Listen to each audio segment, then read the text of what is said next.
Yeah, that's right. So here's your, it was a nice time. Yes. Well, I mean, that's just a song. Oh, hi, Jack. Yeah. Hi, Jack. Hey, Fred, how's it going? Well, good. You were busy there. I was say hello to you. I'm going through this correspondence. Yeah. I think I already gave you a copy, or Kathy gave it to you when you. I didn't read it. Earlier? Yeah, because I had gone Yeah, you've already got it on there. You took John's copy, or I gave you his.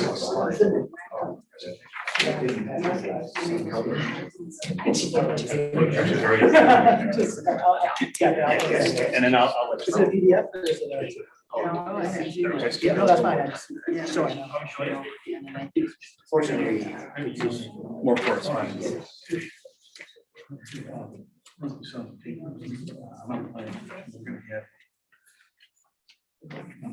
Hi, Victor.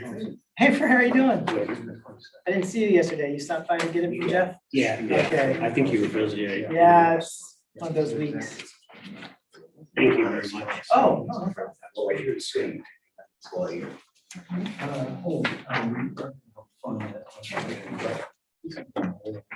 These two pieces of correspondence are for the variance requests. Everything else is for the second. We have some big questions. Here.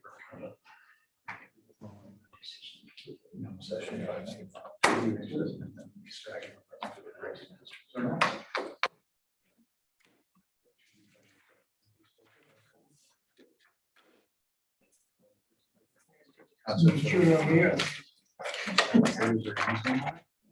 I'm not the one Everybody vote.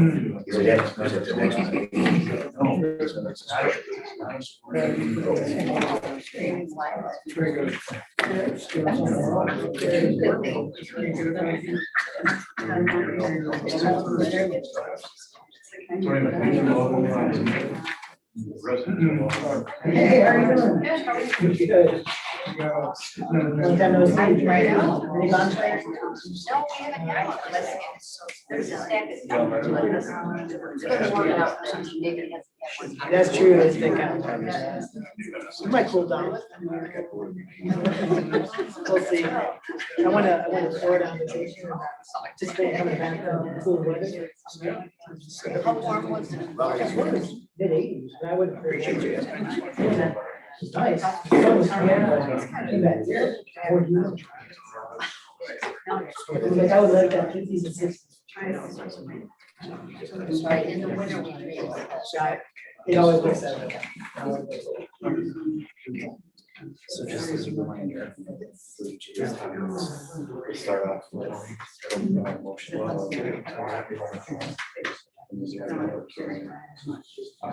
I'll talk about that.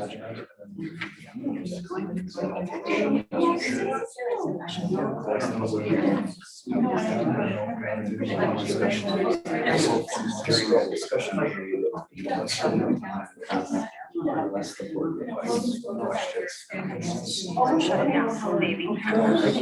Unless there's something that you guys can hear, but if there's other suggestions and you guys aren't asking for it, tell them. If that's different. I know, I So know. that's.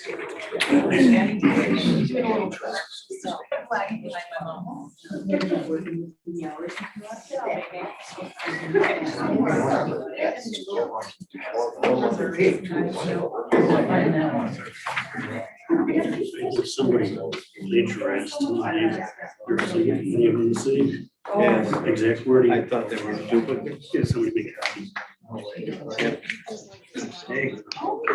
There might be one or two duplicates, because I know a lot of people emailed me correspondence, and they also emailed Victor.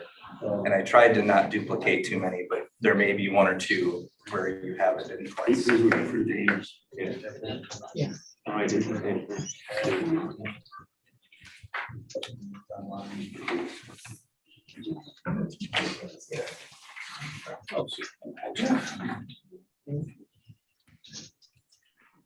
This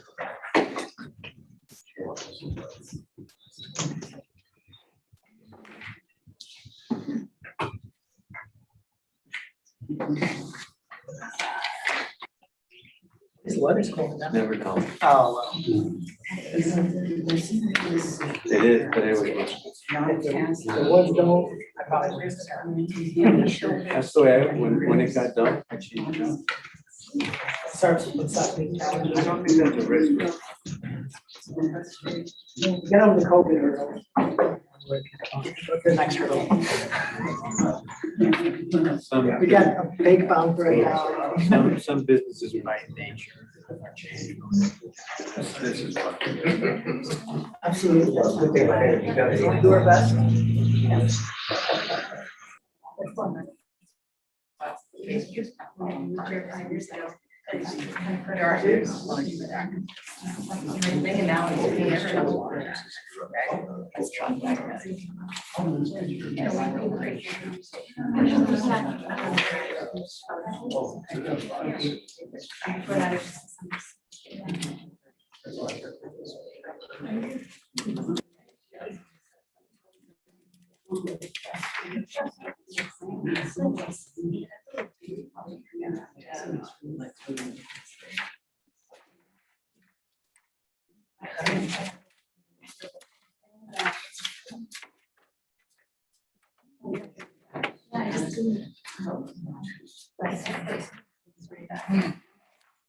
A long day. Only half hope. I know, I know.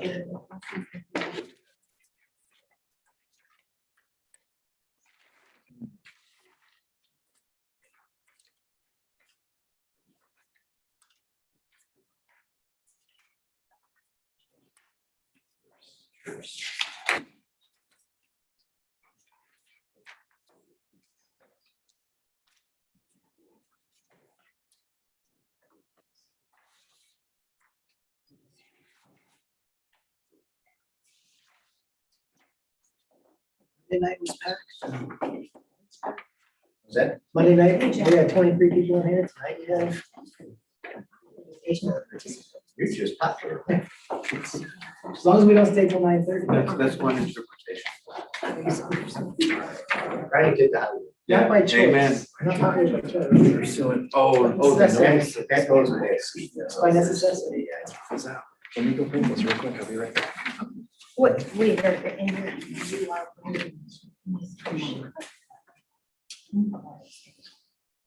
The agenda? Oh, yeah, hold on one second. I think we're gonna be a tiny bit delayed.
So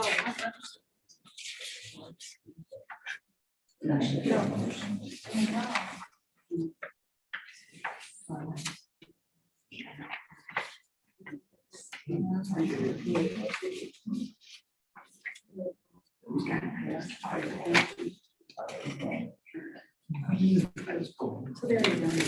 One for each one.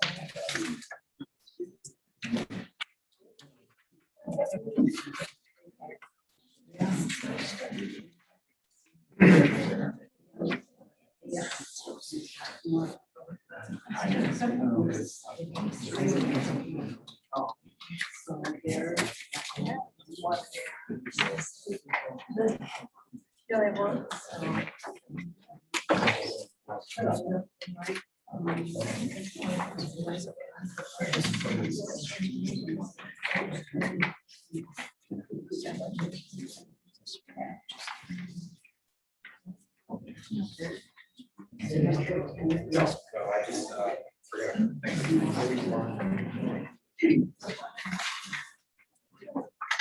Here's the agenda.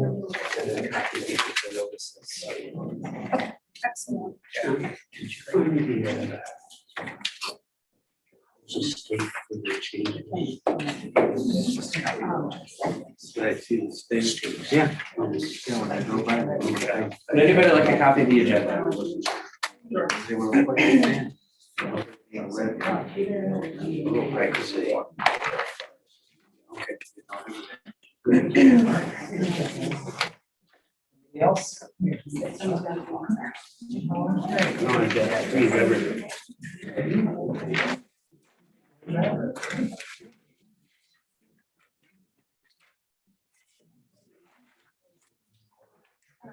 All right, I apologize for that bit of disorganization. I'll blame the Harbor Commission meeting that Ann made. There you Whoa, go. whoa. Nice try, not, no. Thank you. Okay, I'd like to call this meeting to order. Can we do a roll call? Absolutely. Kim Morris, Here, Kristen McDonald, here. John Leo, Here. Brett Simons. Here. Jeff James is absent and Maddie Hines is absent.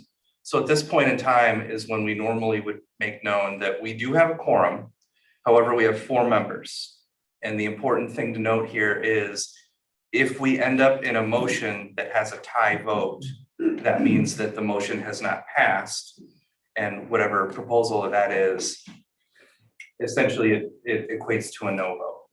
So what we have done in the past, common practice has been, excuse me, that anybody that's on the agenda that has a concern about that, they have the option, if they would like, to request that we adjourn that portion of the meeting and resume that at the next meeting where we may have a quorum of or a full 5-member board. I think we should offer that to the 3 applicants. Absolutely. Yes. And we can do that now or when we get to each portion of the meeting, whichever you'd like to do. Let's do it now. Are any of the 3 applicants wanting to delay the decision of the board for next month? Michelle?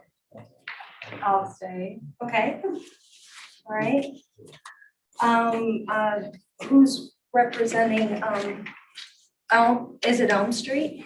Yeah, I'll stay. You'll stay? Okay, and Irish. Michael, you're comfortable continuing with your item on the agenda tonight? I'd like 30 more seconds to consider that question. No problem. Why don't we start the meeting and we'll catch up to you. Okay, we don't have to decide now. We can wait. Sure. I appreciate that. All right.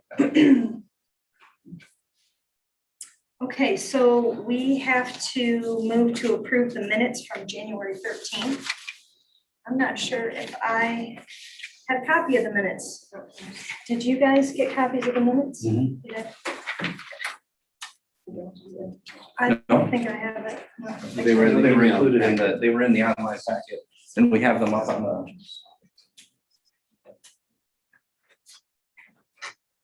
We'll be back. Next month. No, we're just. Oh. It's good to be clear.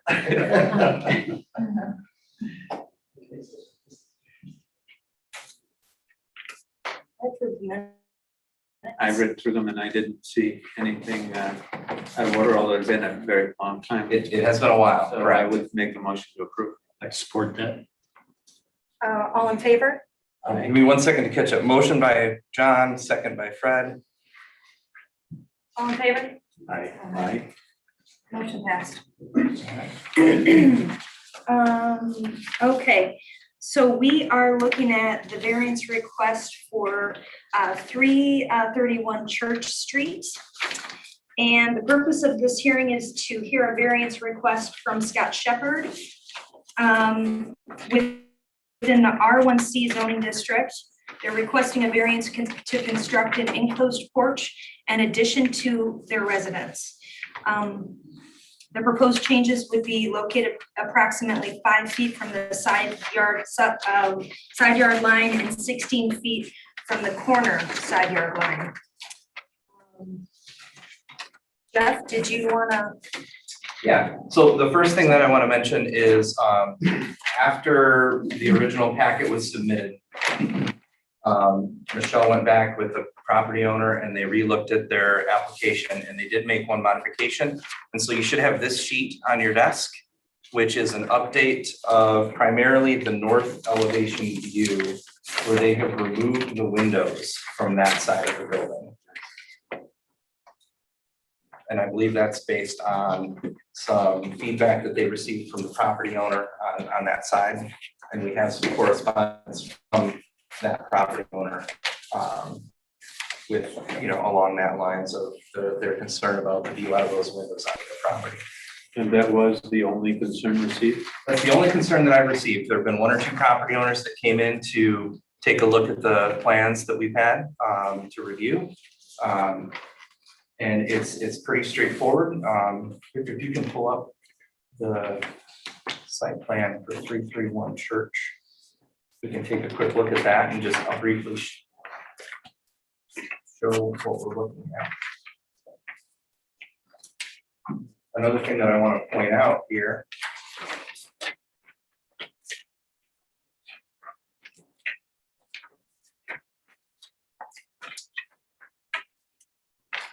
on that, so there's 2 portions to this. On the north property line, there was an existing porch that ran the whole length of the home there. And you can see the dotted line on the site plan showing where that existing porch was, and they plan to remove that.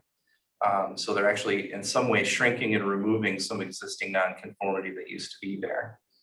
And on the north side, we're adding a very small section on the corner, on the northeast corner towards the street there, that's within the setback area. And then there's a portion on the south side, there's the existing home and the existing nonconformity there. There's an addition onto the back of the home that goes 3 feet 9 inches into the setback on the south side, and then the porch on the front of the home that goes into the setback 3 feet 9 inches there as well. And that's my introductory, and we can hand that over to Michelle and the property owners if they'd like to discuss their request and their practical difficulty. Absolutely, we'll open it up to Michelle. Hi, so I'm just here by myself, the property owner is not in town at the moment. So as Jeff explained, it's an existing home, very obviously before zoning code or anything else, probably been here almost 100 years. There's an existing porch that runs along the entire north side of the house and the existing porch on the front of the house. I was originally brought into this project just to help fix some structure because the porch is failing. And in talking with the owner, I suggested that maybe we kind of bring it in a little bit just because it was infringing on that north property line so much. I don't know if you all made it all out to the house or not, but there's a bunch of shrubs along that edge too, and also a fence line on the neighbor's side. The owner, my client, his intention is to take those shrubs down as well, at least where the fence is, to help kind of give, I think, some more air and buffer between the 2 properties. At the west side of the house, we're looking to just add on to the back to increase the master suite basically on the main level, he's just looking towards the future and potentially retiring up here and wanting to use, have a proper master bathroom and suite on the main floor that's a little more accessible. I've included information on the carriage house project, even though I'm not asking for variance for the carriage house, and actually the supplement that I sent was for the planning commission that's gonna see this project next week for the carriage house and garage portion. I've included the information on this application because I wanted you to see the full scope of what he wants to do on the property. The other unique thing about this house in this neighborhood is that it is set far back from the street. You can see where his front setback line is. And many of his neighbors are closer to the street edge. He's kind of pushed far back. And obviously the house is offset from the building envelope. And that was probably applied to this house very many years after it was built. I'm happy to answer any questions you might have.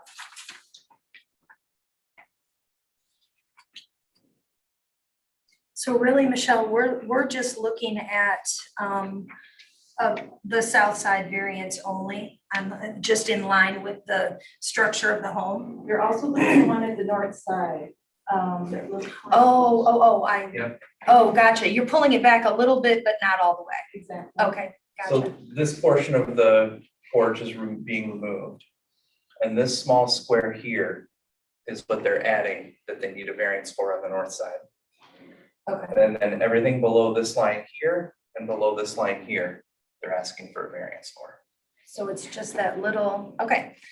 But Jeff, isn't that one part of that bottom right there already there? That part is already there, right? Yes, I believe there's some porch there currently, correct, Yeah, so the Michelle? porch is there now. You So can it's see just where a the little brick corner. pavers kind of, he wants to make the porch slightly deeper than it is now. So that's part of this variance request exactly. So that porch does extend across the entire front of the house at this time. Okay, are you all set? I am. Anyone have any questions for Michelle? No? No? Okay, I'll close that. Anyone in the audience like to speak on this variance? I'm gonna close the public to that then, and we'll deliberate. Fred? Thoughts? Jeff, how close is lot one? Is there a house in lot one to the north? Yes. How close is that house to the? That's not shown on the plan. I know that you have a letter from that property owner as one of the pieces of correspondence, and that's Rochelle Clark. I thought that was from lot two though. Because they said they were right behind the garage, I think that is, I think I you're think- correct. I think it he's goes that correct. whole, that whole lot one and two. It could, I mean, I don't think Rochelle has, no, I think it's lot two or in front of the garage. She gave us photos. yeah, I didn't quite figure those out. if you want to see that, we could pull up the aerial photograph from Google Maps. Apparently, it's not that close because they probably would have said something. I think on lot one, there's the house, and in lot two, they have a garage with an apartment behind it. Right. I thought he said that from the garage, it looked right down into his bathroom and bedroom. No, it would when they do the garage proposal, but that's not even on our table right now. No, I understand that. So if this garage was up to here, it would line up Okay, with her. But my question is behind the house, the addition to the north of the. I think that's another house. There's There. a drive, I the believe so. adjacent to the fence, there's a driveway. Driveway, okay. There's a driveway and then the house is across the driveway. But my concern is very simple. The law is for variances, one reason to keep one house from catching on fire from the other house. And so I wanted to know how close they were together. But if there's a drive in the middle, There's a driveway. that's even better. Okay, thank you. I think I'm satisfied. Let's take a look at we can put in the address of 331 Church Street, Harbor Springs, and we can, we can get that aerial view so we can see specifically where the driveways are in relationship to each other.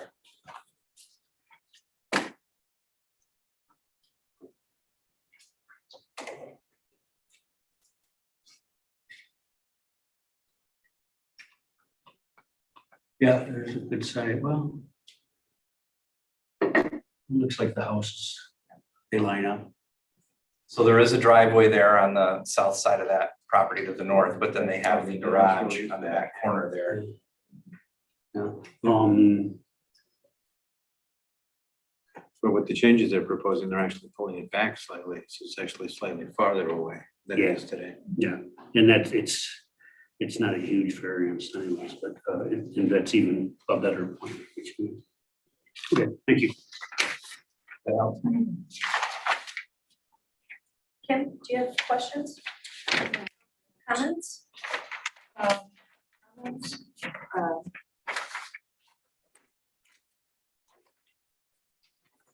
Like this, or are you asking comments as far as I think we're gonna have to go through the matrix at some point, but let's go through just comments for now. I don't have any comments right now. Okay, John? I think it's a reasonable request, and if I remember correctly from the write-up, if this were not on a corner, then the south variance would not exist. They do have a larger than normal setback on the south side. They are a corner lot, so they have a front yard setback and a corner side yard setback. Right. Where a normal side yard setback, I think, is around 8 feet. They have a 20-foot side yard setback because of the road that's there, so it does add to the problem. And the net variance are the two squares, one on the north side, one on the south side, that are incremental to the outline of the existing porch. What's the bit in the back here? So we have this section, and Sure. that section. You're right. I was focusing on the front, but yeah. I'm good. Anyone like to make a motion? I would make a motion that we approve the variance request. Support that. Do you want us to go through the matrix? I think that the findings of the matrix should set the course for the decision. So the motion should reflect based on the review of the. John, do you want to take that, or Kim, do you want to take that? Yes, I think we should go through the matrix. I move Okay. That we do so. Okay, Want me to do it? I can do it if you guys want, just input, please. You- Based on the following evidence, which is part of the record, the board finds that there are unique characteristics of the subject land and not to general characteristics of the surrounding land. So the hardship is not shared by others. Specific evidence.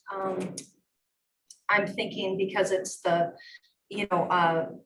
pre-zoning and Exactly. and the side, it being on, it had the side yard setbacks are kind of extreme The there. age of the structure when it was built, when zoning was actually implemented. And based on the following evidence, do you want to take notes on these so we can give it to? I'm making notes. Are you good? Yep. Okay, all right. Finds that the strict application of the zoning code to the applicant's property would be unfair and produce an unjust result because pre-zoning?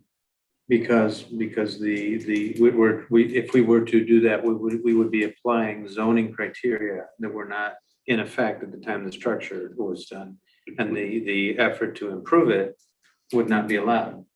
Which also is evident because the house already is into the setback. Right. And it's been there long enough.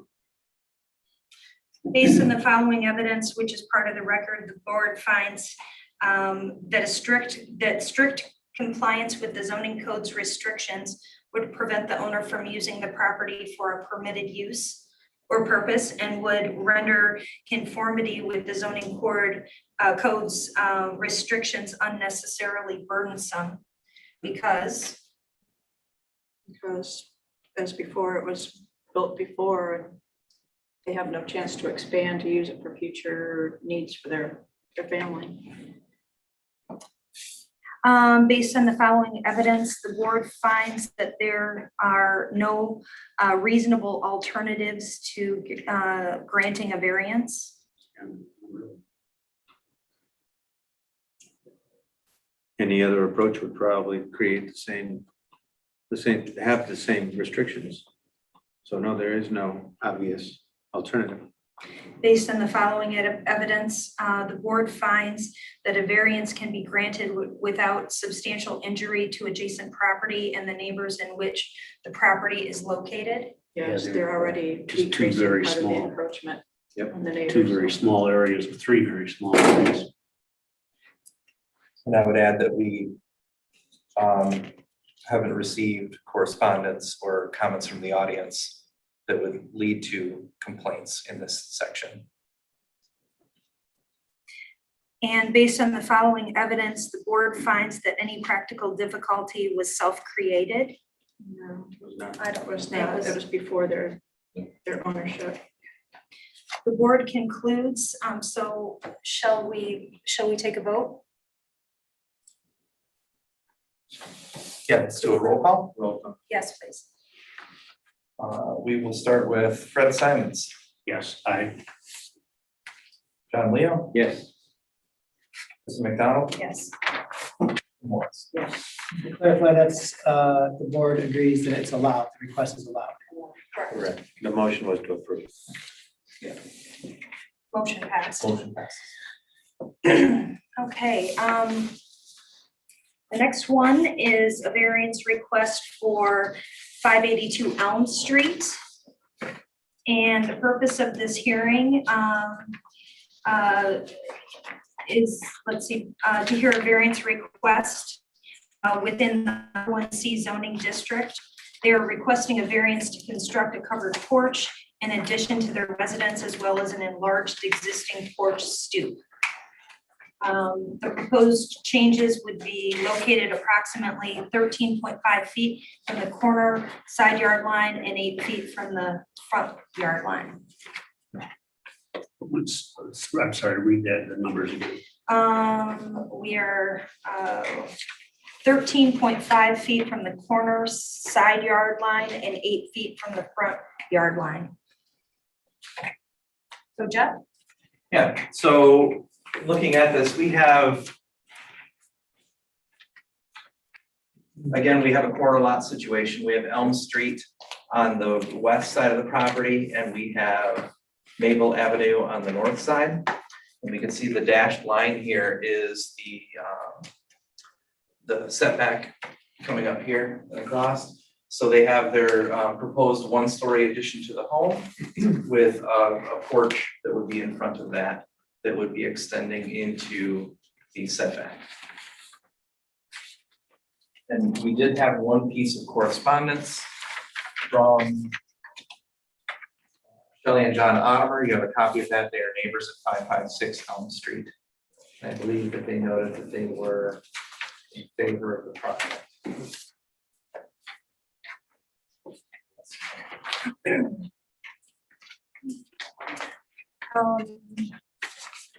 Can we hear from the applicant? I'm Carolyn Detmer. I'm representing my client, Tom Morgan, and he is the applicant, the owner of the property. We're asking for the corner setback variance for a one-story addition, a bedroom and a covered porch. The house is non-conforming, as you can see, it's within the setbacks. And the lot itself is non-conforming. It's only 61 feet in width. So we have an unusual circumstance here. The house was built about circa 1905, before these setbacks were in place. So we're asking for the variance for the corner setback, and also for the front stoop, for the front setback off of the front of the house. Another supplemental drawing shows the existing elevation renderings and then our proposed elevation renderings. There's an existing front entry, which you can see with the thicker, heavier lines with the arrow pointing to them. And it is a covered entry area. We're proposing to take off the walls, keep the roof, and then make a larger stoop at the front entry on that side. At the top of the sheet that's actually presented to you right now, there's an aerial photograph from Google, and it shows the property location as it is now, and then the dashed lines show neighboring structures and their proximity to the street. We feel that this is our request is in keeping with the neighborhood context. It would be a good addition to the neighborhood. I don't have anything else to add unless Tom does. It's a tiny little house, it's only 2 bedrooms, and one of the bedrooms is very small, so this is really just to give a little bit more living space and add a little character to a house that has character.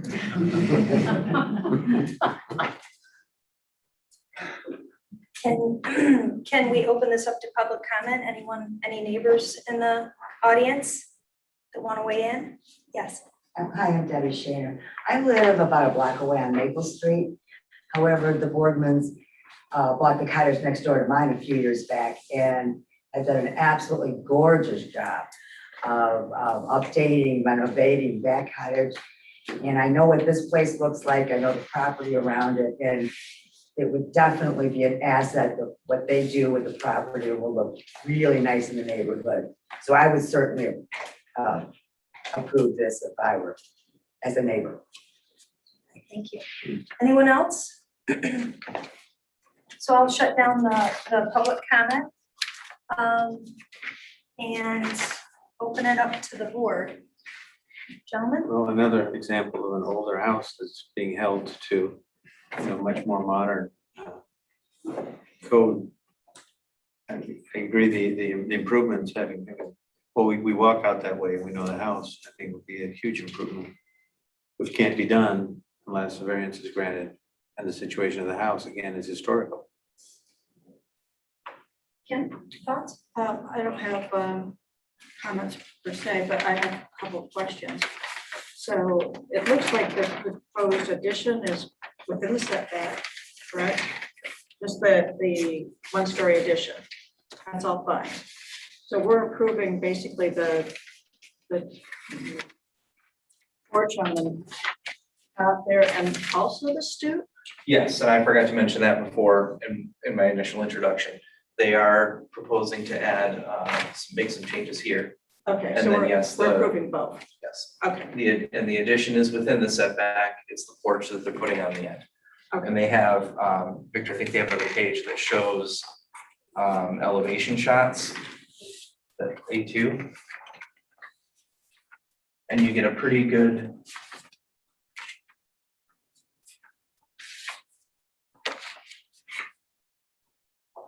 So that existing front porch is being removed, or no? It's a stoop.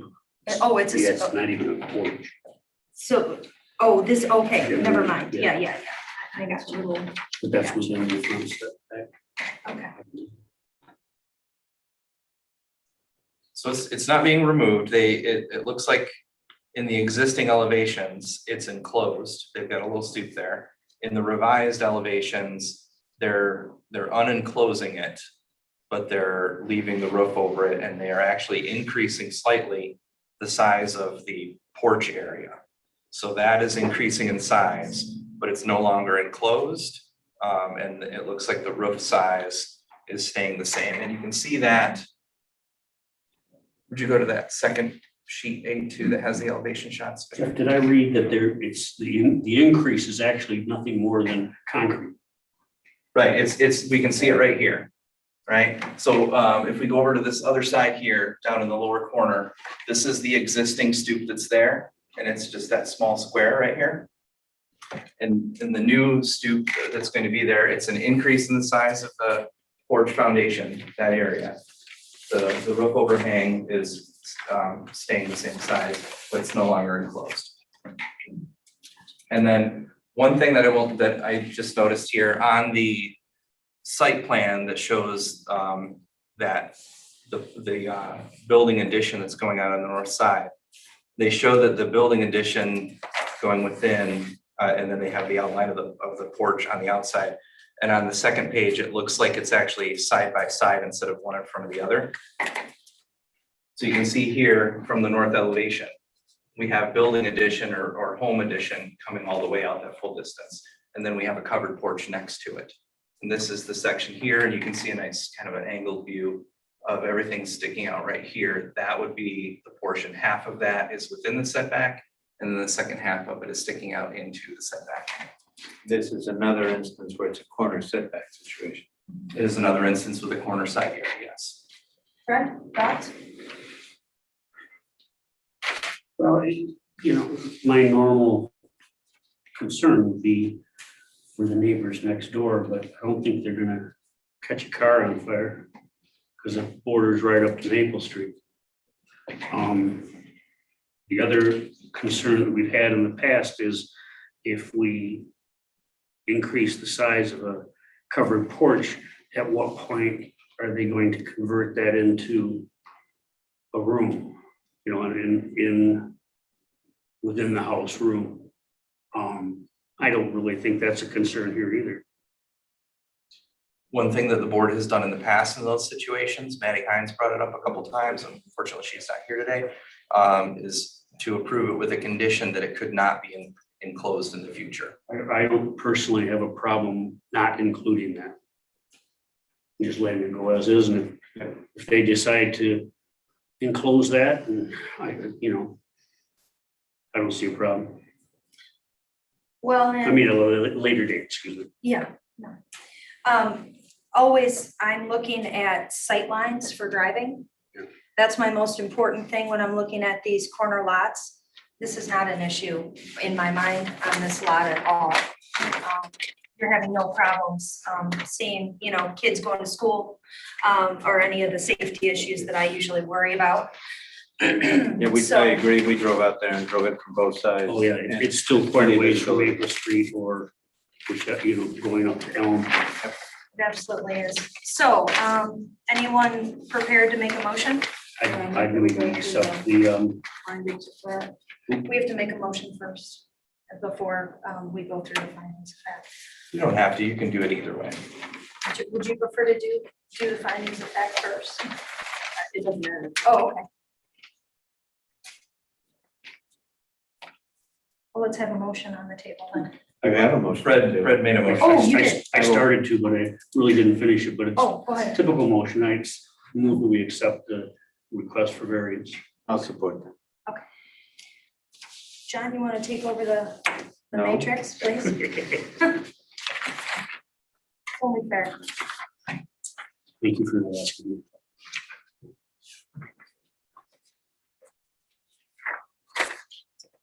Based on the following evidence, which is part of the record, the board finds that there are or are not unique characteristics of the subject land and not to general characteristics of the surrounding area. So there are unique characteristics. Yes. Which is the location on the site and the application of the code after it was placed on the lot. In that neighborhood, lots are generally pretty large, and this one's quite Very, Narrow. very. Yeah. On You're you, taking notes, right, Jeff? I'm taking notes. 2, based on the following evidence, which is part of the record, the board finds or does not find that strict application of the zoning code to the applicant's property would be unfair or produce an unjust result because, well, they would not be able to improve and enjoy their property as other houses in the neighborhood have been able to. yeah, I would agree with that.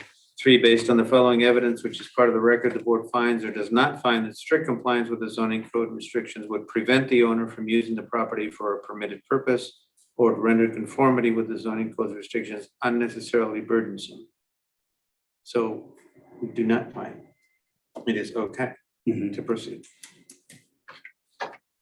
4, based on the following evidence, which is part of the record, the board finds or does not find that there are no reasonable alternatives to granting a variance. And there aren't because of the layout of the house on the property and the available expansion.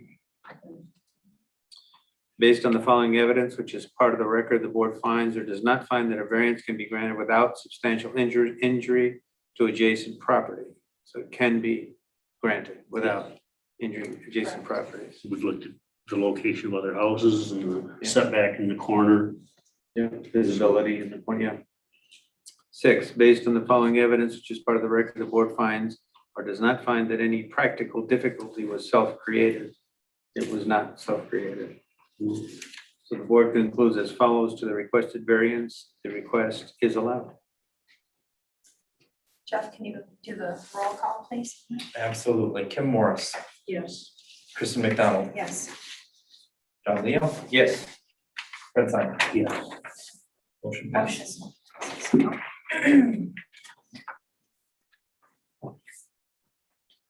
Thank you. Enjoy it. Okay, the next is the appeal of the administrative decision for Irish Boat Shop. And I think what we planned on doing is opening this up to Jeff. And then we're opening it up for the Irish group. And then we'll open it up to public comment, shut everything down and deliberate. Is that correct? We're gonna add one more step in there. Just, because I'm gonna be taking a little bit of a different role here. Basically, what's going on in this situation is there's an appeal of an administrative decision. That administrative decision was me. So I'm gonna be, to some extent, explaining why or defending the decision that I made. So Victor's gonna step in and he's going to provide the insight and the feedback and the proper order of procedure, I guess, for you guys. And so he'll start us off here. Yeah, so I'll start that off. So I think we need to first start with understand that when we go through this process, after we get the zoning administrator's perspective, and then we hear from the IBS and any public comment, and then you deliberate, we're going to go through that matrix of finding whether or not the applicant is an aggrieved person, and then we're going to go through the findings of fact. And then you can make your decision based on those findings of fact. I believe the memorandum from Attorney Mr. James Raymer says that discusses the standard of review that you're going to want to look at. Just keep in mind, these are things you're looking at is, did the administrative decision comply with any of the laws or not comply with the laws? Is it based on a proper procedure? Is it supported by competent material and substantial evidence on the record? And does it represent a reasonable exercise of discretion granted by law to the official? So those are the standards in which we are making, or the ZBA should be making its decision. So keep that in the back of your mind as you're listening to the zoning administrator's explanation, Irish Boat Shop in this case, as well as any public comments you get.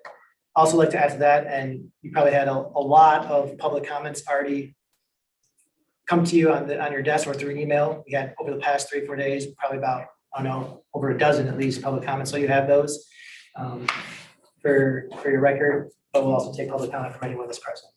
And then what we'll do is, so we'll open it to, as you mentioned, Chair, we'll open it to Jeff, then we'll open it to IBS and public comment, close down the public hearing, come to you for deliberation. Is a party aggrieved?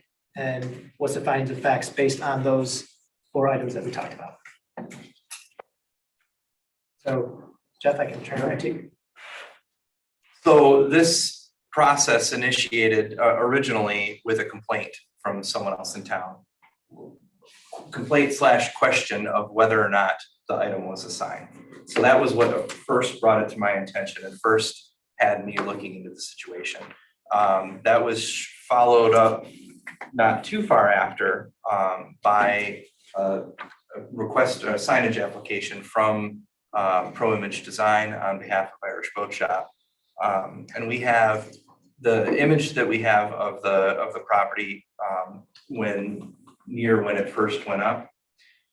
This is before they submitted their application for further signage on that. Initially, we reviewed this, and I guess by we, I mean myself, I documented, noted it was there, went out, drove by the property, started to get my, thoughts on the matter, reviewing the definition that we have of what a sign is.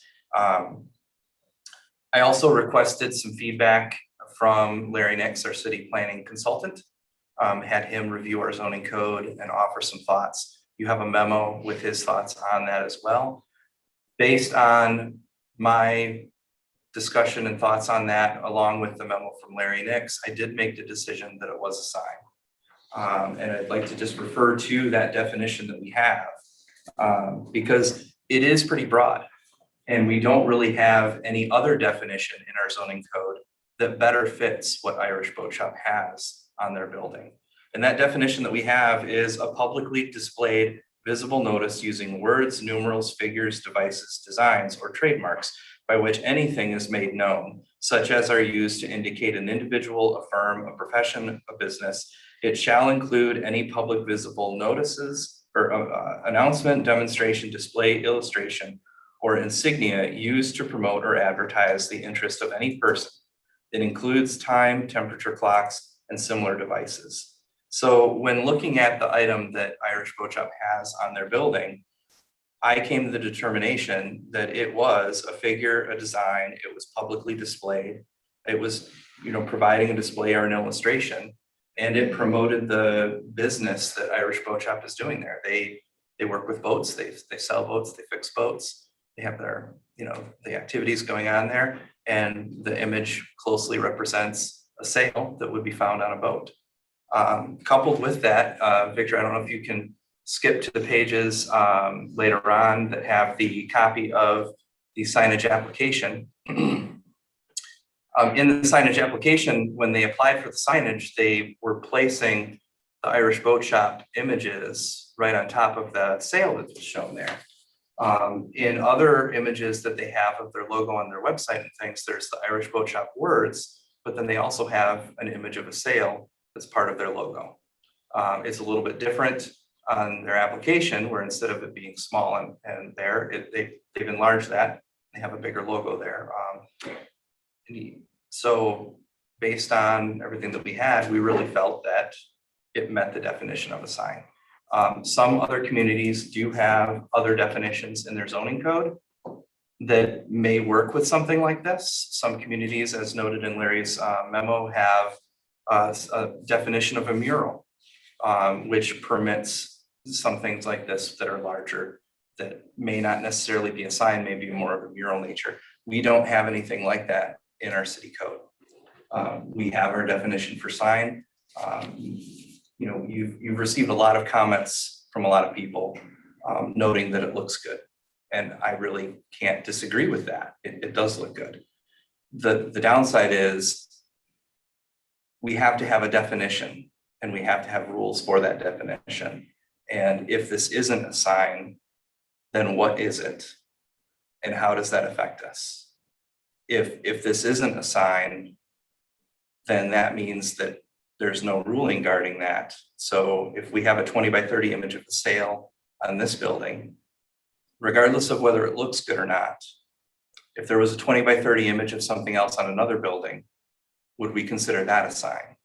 If there was a 20 by 30 image of something on every building and sign in town, would we consider those signs? But more specifically, the language that we specifically have in our zoning code is a publicly displayed figure, design, display, illustration that's made known to the public. And that was the reason for what we put together and why city staff determined that it was a sign. So. I have a question to clarify. Are we talking about the sale as it was put on the building, or the sale as it was proposed with the Irish Boat Shop name on it? Yes to both. Initially, it was just the sale on the building. So regardless of whether the wording is there or not, that was when the initial determination was that it was a sign. I just wanted to be clear because there have been images shown of both. Yes. I wanted to be clear what exactly we're talking about. What is the end result? What are we looking at? Are we looking at the combination of the two? Or are we looking at the combination of the two, and then if the name were removed, then the sale? I think primarily what we're looking at is the image of the sale itself, right? The reason, I guess I should back up a step. The reason for the denial of the application was twofold. The first reason, the main reason, was, according to our zoning code within the city, the size of the sign that can be displayed is a square footage based on the linear footage of the face of the building. And when we look at the linear footage of that building, which is 123 feet along the street, they are permitted a set square footage for the size of their sign. And when I looked at that sign of the sale and we calculated the estimated square footage of that, approximately 20 by 30, that exceeded the size of the sign that could be on that building. The second smaller portion, and I don't know that they're disagreeing with this portion of the decision, was that there's permitted a certain number of signs on the building. And the number of signs that they included in their application was more than what we were able to approve. Because they had some other information in the application for a sign on south side of the building facing the water, and on the east side of the building, or the west, not positive. So if today, if we were to talk about this and they were to remove the wording and logo, Irish Boat Shop, and put it in another spot, would we be looking at that, or would we be looking again at the sale and the logo? The decision that I made initially was that the sale itself, without any wording on it, was still a sign. So based on the square footage, what sign is how big is that one? What size is permissible? What's the difference here? Let me please do some math real Sure. quick. Okay.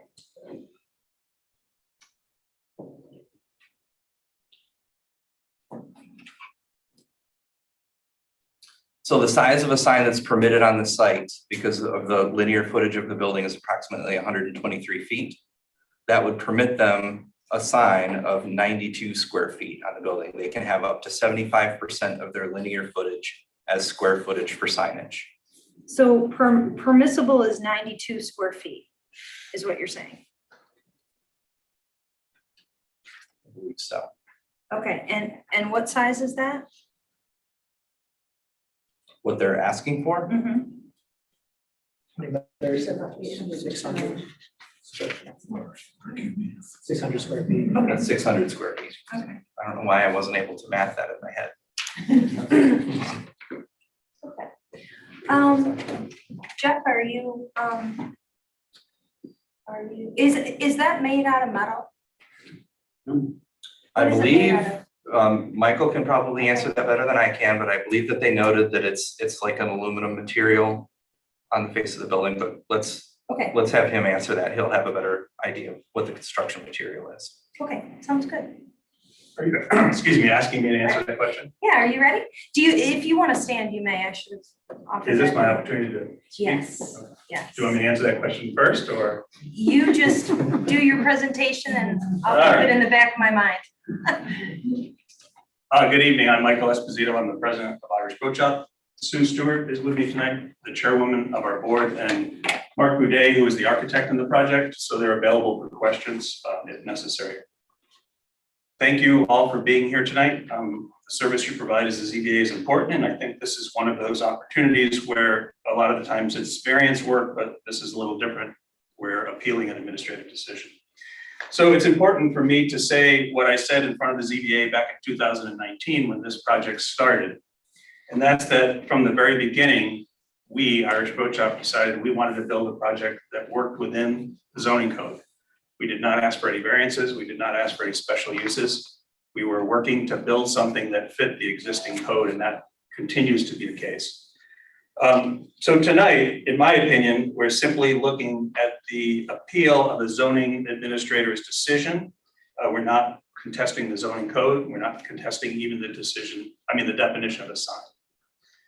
We do disagree with the zoning administrator's interpretation of the decision. That's, I think, the discussion tonight. And we're asking you to consider the information that you hear from all of us and the community possibly as to whether the sale, I think is the question, meets the definition of a sign. The image that you had up on the permit, if you don't mind. You were asking the question of what are we making a decision on? I believe the permit that we submitted shows one down. The image of the Irish Boat Shop logo, that's our logo, that meets the requirements of the zoning code, I believe. So it's the size of the sail that made the decision, made it bigger than the allowable size. The definition of a sign is broad, and generally, I don't think that's a bad thing. It's open for interpretation, and that's exactly what we're asking for. The definition of a sign includes the word anything. So that's pretty broad, anything that does X, Y, and Z. We believe the sails are an architectural component of the building. More simply put, I think it's a piece of art. So we never considered it a sign. In fact, that's why it was installed as part of the building construction, and the sign permits were, we applied for sign permits later. We never thought of it this way. So either way, we're asking the ZBA tonight to reverse the zoning administrative decision, denying Irish Boat Shop sign permit, and direct the issuance of a permit excluding the calculated area of the sails as part of our primary signage. So I hope that answers that question of what we're trying to do. Victor, could you go to my first slide, please? Can you make the whole thing fit, the page fit in your screen? Is that possible? It is, just gonna be a little smaller. Okay. but I can do it. So that's simply an image of the building with the sign installed, which was installed in February of this year. And then an image where the sign has been removed. The sign had to be removed because of this decision in order for the city to properly authorize the county as a building certificate of completion. We had to meet the zoning code, so we removed the sign. That's why it's down in the second picture.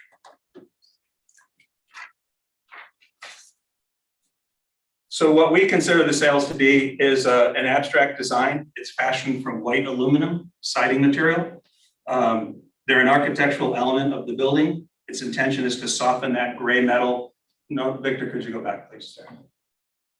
The intention is to soften that gray metal wall that is created by the building. They're no different than other things that are used in buildings to soften or to change the visual interest, such as gables, turrets, spires, pillars, picket fences, trestles, or stonework. They're part of the building facade. So this building being in the waterfront district and the city's code, it wants us to use varied shapes, varied colors, varied textures, varied materials. And it is what we did in this building. And this sail, we consider to be just part of that. It's an architectural element. If you can go to slide 2, we used the same technique in Traverse City 3 years ago. This is a building we leased, we do not own. It's a pretty basic looking structure that's right on the main US 31 in Traverse City. And we used the same technique. In that case, this is in East Bay Township, and they did not consider the sails part of the signage. That logo meets their sign requirement. They just didn't consider the sails part of it. The other point that came up, if you can go to slide 3, is that those sails are part of our logo. I contend they're not. Our logo is specifically our name, Irish Boat Shop, and we have an image of a sail and a powerboat. So if you make the argument it is our logo, it's certainly not our logo. There's a component of our logo that is similar, but on our logo, it's very specifically gold. Anybody that has to keep track of logos, you don't change colors. Even on a shirt that it doesn't work with, you put the right colors on it. So I don't look at that as a portion of our logo.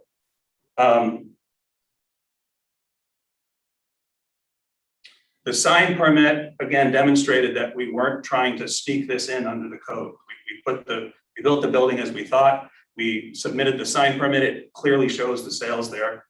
So that's where Jeff's or the zoning administrator's decision came from.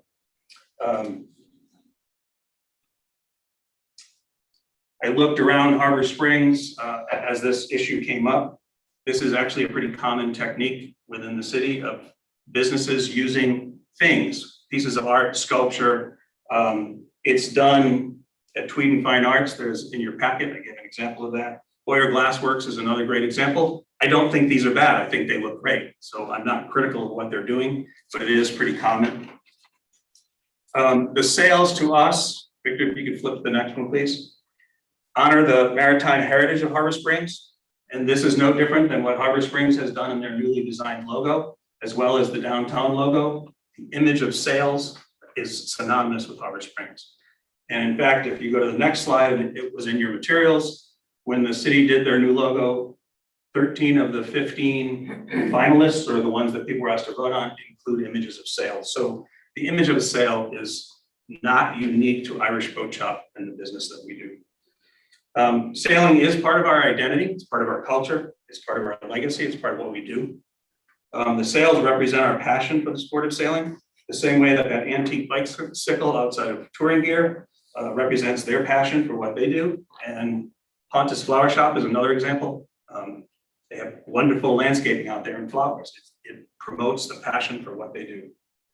The sail also ties us in with Little Traverse Yacht Club, our neighbors to the west, and more specifically to the Little Traverse Sailors. The Boat Shop and Dave Iris have been extremely supportive of the sailing program. It's how we bring new sailors into the sport of sailing. It certainly represents the legacy of Dave and what he's done.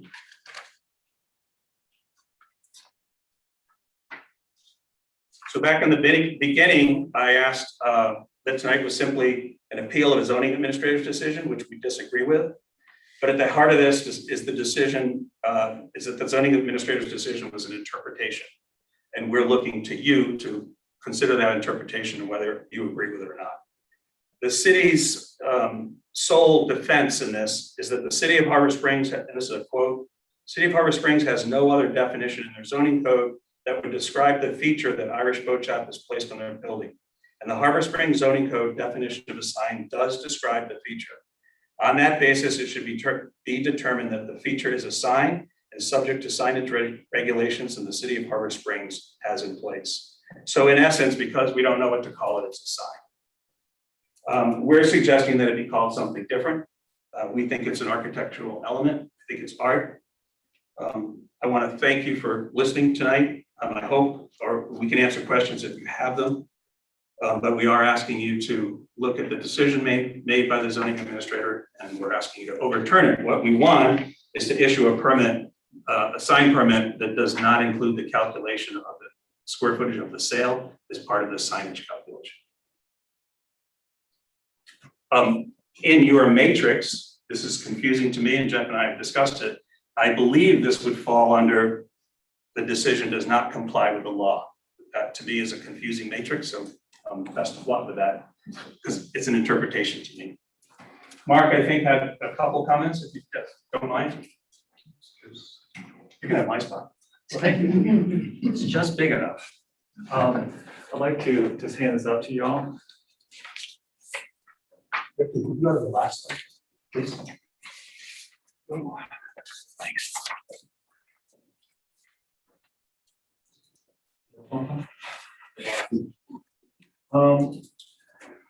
Okay, so, well, thank you for hearing our case tonight. You know, I started doing a little bit of research on this because I understand, you know, where Jeff came to his conclusion. This is a very, very broad definition. But I keep looking at it, and as Michael said, we consider it art. You know, it breaks up the building. That's one of the things within the zoning code, which speaks to how to break up the facade, break up the massing. That's one of the things we did with the building, all the different materials. And this evolution of this piece of the building, you know, happened over the winter. And it just seemed like a natural, it worked. Never considered it a sign at all. So my position is that it is art, and art is inspirational. And signs aren't inspirational. Signs convey typically text, they convey a very specific meaning, not inspiration. And I think sales in Harbor Springs, that represents Harbor Springs in many, many ways. You know, not just Irish Boat Shop, as Michael has said. So that's my one point. My second point, I'm on the ZBA for the county, and there was an online seminar about a week or so ago. Did you all participate in that? It was put on by the American Planning Association. Okay, and they had something that I thought was very relevant. And this stuff that we look at the county and think about, but it comes down to ordinance interpretations. And I wrote on here, there's a series of them, but these are the ones that were relevant to this case. The first one is that you avoid broad interpretations. And given how broad the definition is, I think it'd be hard put to, create your own interpretation of that without it being broad. So again, what we've done, and what we're showing you isn't really in the ordinance, but that doesn't mean it can't be allowed. I think there's a place for it. We have to be creative about it, but there's a place for it. The second point is that considering the opinion of, and when we're told this, to consider the opinion of municipal staff, planning consultants, and legal experts. We do, they're there for a reason. They interpret things for us as board members and we make our own decisions, but they encourage you not to accept the opinion without you doing your own homework, your own due process, thinking about it for yourself. And the third point, which I thought was relevant, is when the intentions of the ordinance cannot be delineated, given this is a very broad definition, and it's asking for a very broad interpretation. But when the intention of the ordinance cannot be delineated, the benefit of the doubt should go to the applicant. And that's in, this association, which governs a lot of the zoning laws in our state. They are the authority. And I think they speak very clearly about the situation we're in. We didn't want, it wasn't our intent to challenge challenge Jeff or the ordinance. I think we thought, well, this is very straightforward. But I can understand why Jeff took the position he did, but I've got to believe that there's another alternative. This is such a broad definition. I don't think we narrow it down to the point where we can make a decision on it, using that definition applied to our art. Any questions?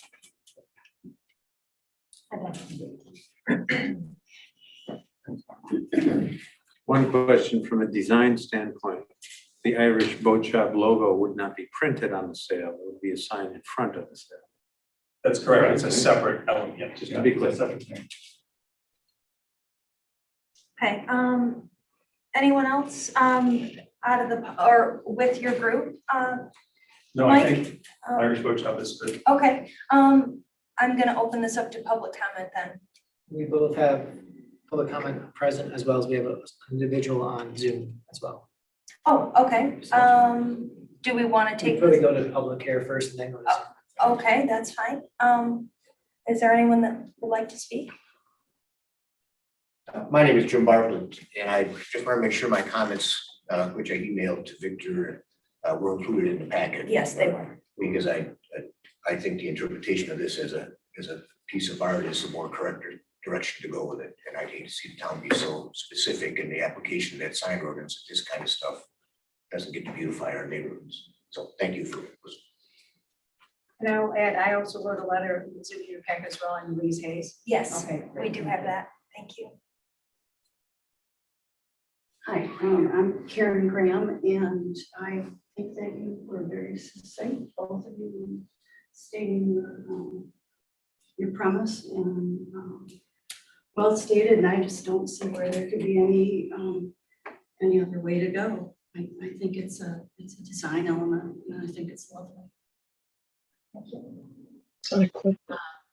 I have a gallery. I've been looking at art my whole life. I have a degree in art, and this is art and design, not a sign. That's how I feel. And when you look at that building without that soft curve, it's not very attractive. That soft curve, if it wasn't metal, if it was painted on there, would that be any different then? I mean, if I put a big blue curve on the side of my building, would there be a problem with that? So to me, it's art and design. I really truly feel that way. And that building really, when I saw that go up, I was like, oh, that really looks great. And really, we have to think about this. This is our community. And we want it to be a shining example of art and culture, and we have such a variety of shops, and this is so classy. It really looks great. So I think we should change the rules a little bit, or change how the signage goes. But to me, it's not a sign. It's just a design that breaks up a very dark square building, just a shape to me. That's what I have to say. Anyone else? But it's Carter Williams. I think I'm online. I don't know if I'm unmuted. You are muted. We can hear you. Go ahead, Yeah. Carter. I think you can be up next. Go ahead. Okay, so thanks for having this conversation. I think there are a few points to keep in mind. If it is a sign, it obviously doesn't meet the requirement. If it's not a sign, if I go back to the original design discussion in 2019, there was an argument that the design as it exists in its architectural style was appealing and fitting within the broad definition of what is architecturally appropriate in Harbor Springs. This architectural detail was not included in the original design, but now is being included to really, perhaps in some judgment, fix the very points we raised about the building in not being fitting within the architectural design. And now there's another argument that this is a fix for that fix. So I'm not sure what the answer there is, but it could have been brought up in the planning commission and was not. And now we're in a situation where Jeff has rightfully pointed out that we have an ambiguity in the code. If we have that ambiguity, this one may be very appealing to some people, but the next one may not be very appealing. And it might make good judgment, if we're talking about something that's could be there for multiple years, to pause, take the considered judgment that's been presented in terms of interpretations by other people about what a mural is and what other things are, adjust the code correctly with a broader response from the public as to what's appropriate. As the lady just said, we would like Harbor Springs to look nice, but let's do that not based off of people emailing out to their friends, but a more broader public discussion about what art in larger pictures on buildings look like, and then reevaluate this at that point once we've actually been able to rethink the code and perhaps make a change to the code. All right, thank you, Carter. Thanks. Appreciate it. Is there anyone else that would like to speak as far as in the public? Michael? May I make one more comment? Sure. That picture's up there. It sticks in my eye. So to the right is a sculpture of a sailboat. I think that's indisputably art. It was created as a piece of art by Tom Moran, and I don't know who painted those sails. I did. You didn't? It was, well done. It was sold as a piece of art, as a fundraiser for the Red Cross. It's on display at the yacht club, that's not on our property, as a piece of art. But theoretically, if we moved it about 20 feet to the left or to the east, that would be a sign. I just can't follow that one. Thank you very much. All right, okay to shut down the public comments? Anyone else? No. Okay, well, we will, I guess, go to Victor. Yes. Victor, do you want to guide us through the next step here? I believe the first step is to determine whether or not the Irish Boat Shop is an aggrieved party. And I will get that on the screen. I believe you guys also have that sheet with you in your packet. So just hold on, let me scroll to it for the benefit of the audience here.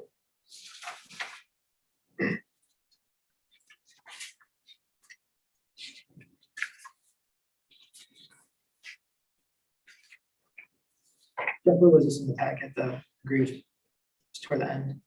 Oh, that's, I'm not sure what order we put things in, but it's with the other decision matrices. I think it was in the binder 3 of the PDF that had the minutes and the agenda. So probably closer to the beginning.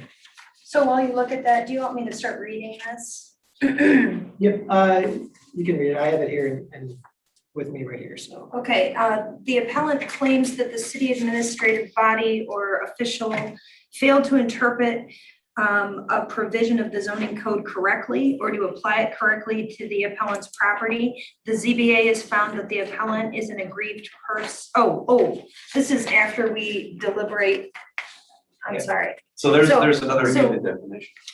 Oh, okay, so I just am reading below. So, yeah, so appeal of administrative decision, to determine if an appellant is an aggrieved person.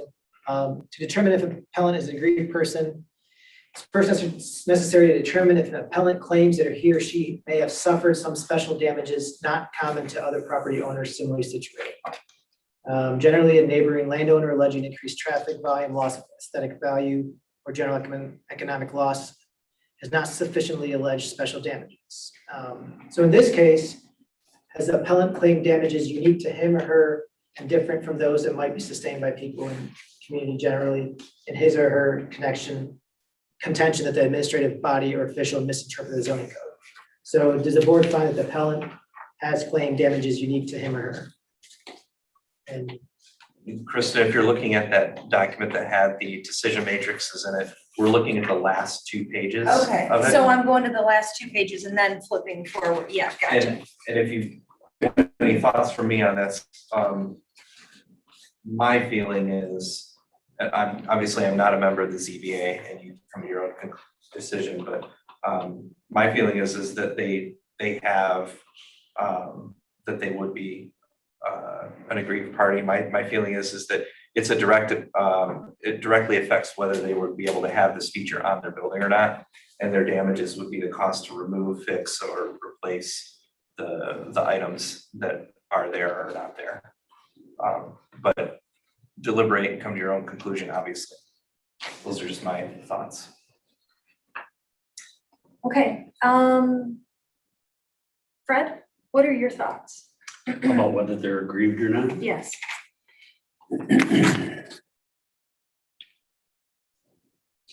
I don't agree with what Jeff said. Because the sale wasn't included in the original architectural drawings of the facility itself. Which, if it's part of the architecture of the building, it should have been. Okay, that's my feelings there. So they're being forced to remove it. They've removed it so they could get their occupancy permit and meet all the steps for that. What they lost financially by having that was self-imposed. That's my thought. However, I firmly believe that our code is deficient and that we should have a mural definition and things along that line that everyone has been talking about. So maybe there is room to allow them to be aggrieved. So I would say that, yeah, I think they have a reason to grieve. I believe they are an aggrieved party. The damages are unique to them. Yeah. I just say that when I first read this, I saw it as a piece of artwork, a background against which to hang a sign.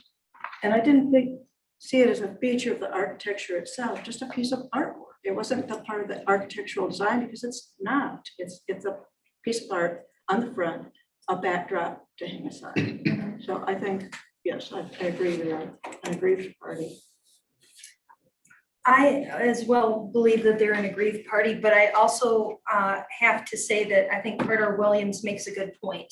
We can't have ambiguity in our codes, and so maybe we need to start working on that.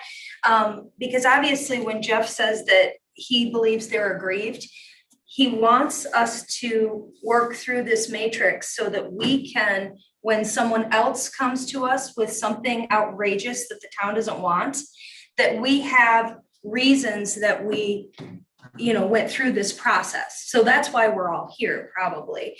But I think that Carter Williams makes a really good point to, start, kind of narrowing some of these things down, like Fred said. If we're talking murals, we're talking art, we're talking those kinds of things, we've got to, kind of nail it a little bit better. than our code I does think right it's an now. opportunity to, I mean, we've identified shortcoming of the code. So we should deal with the issue at hand, but we should also look to fix that within the code. There are probably examples out there. I mean, Mark was kind enough to show us, to provide some insights into where we might gather that information. But I think whenever, whether it's planning commission, harbor commission, whatever commission, we identify a shortcoming, we should put it on the punch list, fix it. That is, I just like I said, that's not related to the decision that the ZBA has to, whether there's a deficiency in the code, if that's not what we're here to determine and, or to encourage the code be changed. But it's something we should pay For attention this specific matrix, we're here, whether they're aggrieved or not. to. Agree. Okay, Can I add one more thing? sure. The existing code since 70, whatever, or whenever this was developed, has been fairly applied to any sign permit that has been historically requested. And there have been denials in the downtown area and it has been fairly applied. And if there are deficiencies in it now, at least it's being applied again consistently. And that's what we have, that's what we have to go by, that's what we have to live by. And Carter mentioned, well, maybe this sign or art or whatever should be looked at a later date and changes made. A suggestion from him. But it has been used in the past and applied consistently with all other signage. That's all. Thank you. Okay, so should I be should we be making a motion if they're an aggrieved party and then going through the matrix? Is that Yes. what you're suggesting? Yes. Okay. Do I have, does someone want to make a motion I would make that motion. to approve? That he is That- agreed, that that they're the Irish Board an chap is an aggrieved agreed party? party. Okay. Okay, she second, or are you taking notes or? Jeff, This is Um, impartial, I can go All through right, the roll call if you sure, want. let's do roll call, please. I don't think me asking roll will bias you either way. Kim, Yes. Kristen, Yes. John Leo, Yes. Fred. Yes. Motion passed. So that means then next we will move on to, I have that on the screen, the findings of fact. As we talked about, those 4 issues on whether or not, we established the applicant is a aggrieved party. Now we have to determine that findings of fact to determine whether or not their request is allowed or denied. And we have that matrix up here on the screen now, and I can run through that for you, and we can go one by one. Go ahead if you want to take that on. Let me just start this off briefly here, Victor, if you don't mind. So on this findings of fact, this one is a little bit different than I think what we've done before, and I discussed this with Jim Raymer to make sure that I did it correctly. The first page of this findings of fact is something that I put down my information on. So when we look at sections 1 through 5, I've filled that out. That's where I've dictated the section of the code that we have a concern about. And then the findings of fact it's listed here as the administrative body or official. So I've put down the findings that I found in going through this. Which was for finding that the item was publicly displayed, similar to what I provided in my description before, that the item promotes the marina facility. And then number 5 was the conclusions that I came up with, which was that the item was a sign and that item is subject to the signage regulations of the code. So then sections 6 through 9 would be the sections which would be the findings of fact of the zoning board of appeals. Do you want me to talk about? No, I can go, I that can do that. Okay. Yeah, I will go through that part. So the board's goal is to decide whether or not the administrative official comported with law. The decision of the administrative official comported with law, which includes the zoning ordinance or state or constitutional law, was a product of a proper procedure, is supported by competent material and substantial evidence on the record, and was a proper exercise of reasonable discretion. If all that is true, then the appeal should be denied. However, if one of those is not true, if the ZBA finds that one of those is not the case, then the appeal should be accepted and allowed. So number 7 says exactly what I just said there. The board may reverse or modify the order. So it doesn't have to be a complete denial, but the board can modify that order. So what we're gonna do in number 8 is run through each of those 4 points. So, for example, number 8A says, based on the foregoing findings of fact, the zoning board of appeals finds that the decision of the administrative official did or did not comport with the law because. So we need a reason for why the ZBA feels that the zoning administrator's decision comported or did not comport with the zoning ordinance in this case. So by law, we're talking about the zone. Yes, or any law, but in this specific In this case, specific in case. this specific case. And to clarify, in chatting with Jim, I think this is the section that A, where you would determine basically the interpretation of the code. I think this is the key one there. This is that point that would go forward and apply to other administrative decisions going forward. So for example, 8, based on the findings, I would feel that they did not comport with the law because I don't agree with the interpretation. Is that what we're doing? That's correct. Okay, and that's what I'm saying. I don't agree with the interpretation of it as a sign. Okay, so do we have to start with number 6 then? Is that? You mean A, 8, oh, 6, we already did 6 and 7. Those were just me reading out. Gotcha, okay. So start with A, and you can choose to do it in A, B, C, or D, or you can choose any order you want if you want to tackle the easier ones first, or it's up to the zoning board.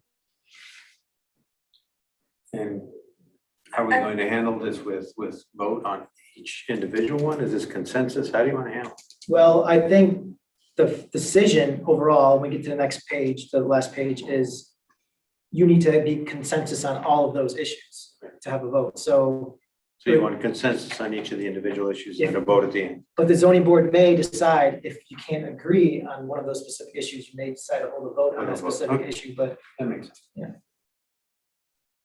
Okay, so Kim, you were running with A, the interpretation of the law, or interpretation of a sign. Sign. Do you gentlemen want to add in anything in there? I can add in. I believe that the administrator did follow procedures properly. And unbeknownst to that individual, I came up with a different conclusion. Why? And that is that what with Irish Boat, the one slide that shows the building with the sail and Irish Boat Shop on it is not unique. Okay, it is also down in Traverse City identical. Therefore, that sign was moved and put on this building also to reflect business. And so I believe that the determination that it's a sign is appropriate and that the administrator followed appropriate procedure. I agree with Kim. I do not believe it is a sign. I believe, as explained, it is art with a sign superimposed on. I'm in agreement with John and Kim. I agree, it's art. Can I add one more thing? Sure. If you moved the logo of Irish Boat Shop to another part of the building, that might be a mural, it might be, art. But I'm guessing that the Irish Boat Shop has to be on that sale to make the sale complete. Okay. Let's go to B. Based on the findings, was or was not the product of proper procedure. I personally think that Jeff is following the letter of the code, but there's, if you're viewing it as a sign, I'm viewing it as art. I think that's the difference. It's just perspective. I think this B is a procedure, is the procedure and how we handle the application and the process, not necessarily about anything to do with interpreting the definition as an A. So this is procedure that, did he handle the procedure of dealing with the applicant, of investigating, and et cetera, like that. That's what we're talking about procedure, not procedure of interpreting the code. That was what section A was for. If I can add a little bit to that, when you get to the end of this document, you have 3 options. One is to affirm the decision of the official. The second one is to reverse the decision of the official. The third option is to remand it back to the official to review again.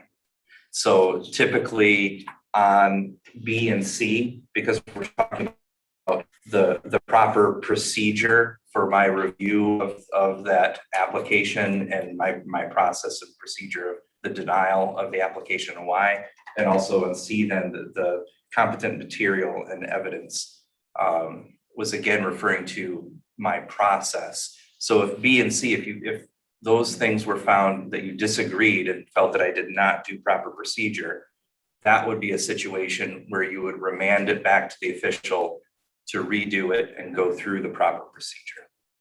Okay. If that makes sense. Well, now that If you proper, we could override. Now that you clarify that, I mean, I think you followed Right. the proper procedure. I mean, I would say. Once you made the decision that it was a sign, you followed proper procedure to communicate with the applicant and to take action to see that it was implemented. Or even the procedure in before, like when we first received the complaint or first received the application in review of. Okay. But Yeah. not related to the decision whether it was signed. Right, that's A. So for A, I have, the zoning board finds an administrative body official did not comport with the law because from what I hear from those 3 that said that was because you find that as art and not a sign. That's your opinion. Is that correct? We have one holdout on that, which was zoning board member Simon. For B, you're determining that the administrator's decision was the product of proper procedure. So he followed proper procedure. Well, I mean, Given the I guess, explanation. we yeah, just given the heard, yes. explanation, I mean, I think with A, I think he did, follow the law. I think the law is a little, needs to be changed, but I think he did follow the law, and I think he did follow the proper procedure, yes. I So do. if he did follow the law, so then we need to go back to 8, because if you're saying he did follow the law, then you're saying that he did not make an error in interpreting the zoning code. That's where the wording here is quite vague and very confusing.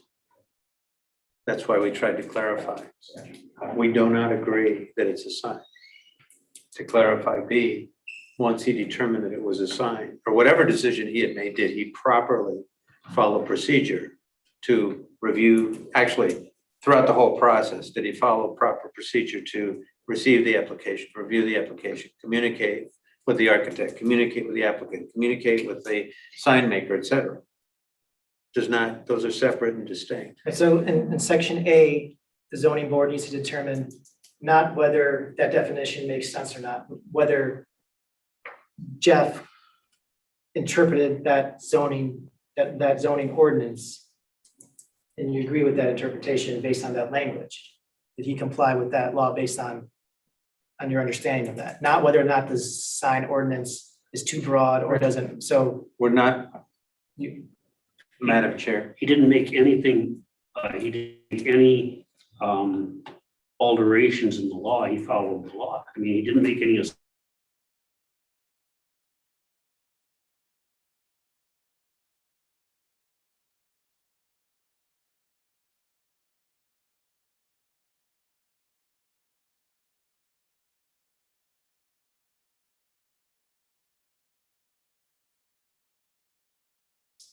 right? There, I think really what we're looking at is an interpretation of the zoning code.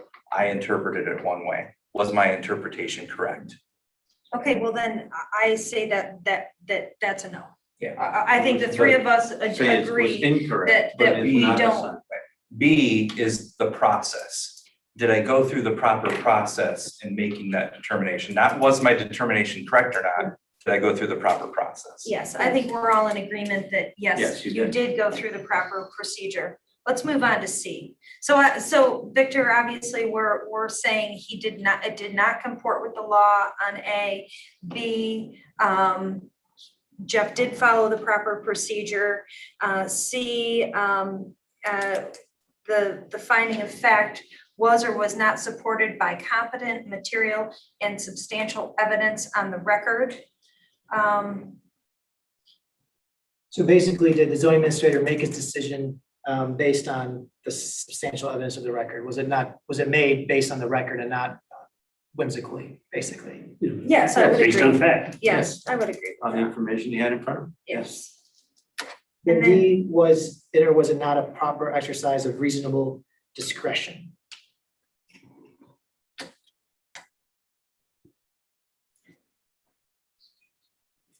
I'm not sure if I can take you right now, Mike, hold on. I would answer that it was. Because he, as the zoning administrator, based on his determination, made the decision he felt was right, so it would be a yes. I would agree with that. So usually we use a standard, would a person similarly situated, would it not be necessarily an unreasonable interpretation to make or action to make? So it was reasonable, what you're saying. All right, let's go to 9. Based on the foregoing finding of fact, it is the decision of the zoning board of appeals that, so these are our 3 options. We have the decision of the administrative board or official was affirmed. The decision is reversed and modified, or the decision is remanded. Can I make one clarification? Mhm. Administrative body, not board, because we're talking about Jeff's decision. I'm sorry. Yeah, I know, absolutely. Okay. So based on those findings of facts, which 3 of these is your preferable route?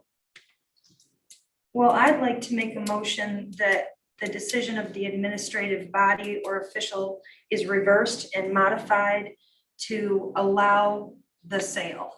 Not necessarily the sign above the sale, that is obviously the square footage. They need to stay within that, that code, but just the sale element itself. I think as was proposed to exclude the sale from the calculation of signage for the building based on the zoning code. If it's artwork, it doesn't factor into the calculations for signage. Is that what you meant? Yeah. To not include the sale in the calculation for signage? Sure. That sounds great. So that was a motion by Kristen, Yes. second by John Leo. I'll take a roll call. Fred Simons, No. John Leo, Yes. Kristen McDonald, Yes. Kim Morris. Yes. That is 3 yes, 1 no, that motion passes.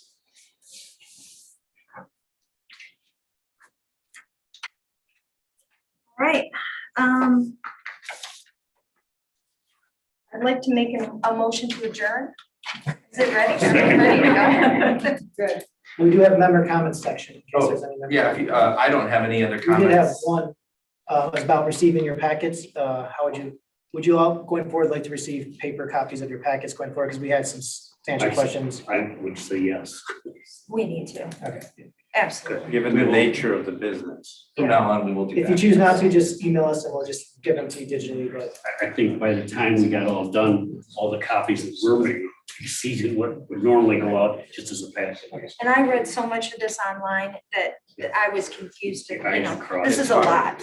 We need to review this a week ahead of time at least, so. Okay, I'd like to make a motion to adjourn.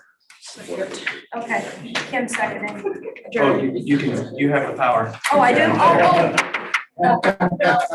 Sounds good. All right, Thank you. thank you, everyone. See you.